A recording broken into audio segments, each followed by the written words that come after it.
So, so this course is the core of it is discussions, and in order for the course to be successful, we have to be able to discuss very delicate personal issues in a very safe way and to be honest.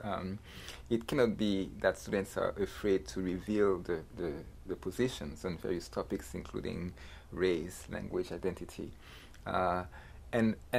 And one way to do it is to, given that I had at the very beginning of the course, I had the questionnaires about where they came from, what languages they spoke, where they grew up. I was able to use that to trigger discussions. So if we read a text about authenticity, for example, if you're an African, can you be an authentic writer if you write in English, for example? Then I knew that some of the students had dealt with this issue. For example, we had a student who, although she was black and Hispanic, but she wasn't very fluent in Spanish, and she wasn't clear whether her not being fluent in Spanish made her any less Hispanic.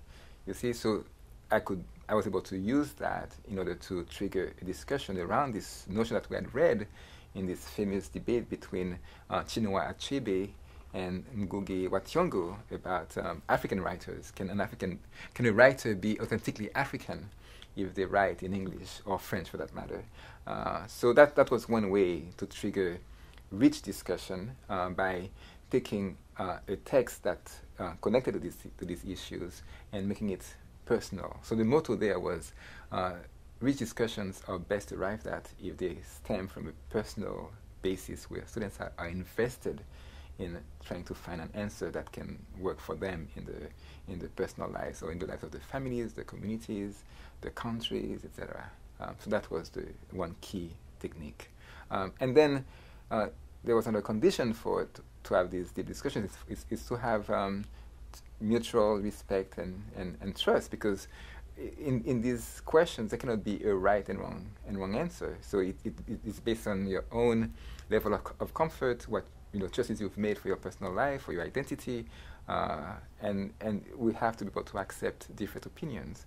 But sometimes that was not easy, because there were, like in the class, there were another student who spoke Spanish fluently and who viewed himself as Hispanic, and there was another student who didn't speak Spanish so fluently, who also viewed herself as Hispanic. So right there was a potential for who's more Hispanic, you see. But yet they are both Hispanic in their own ways, you see. And this is where the debate gets very interesting.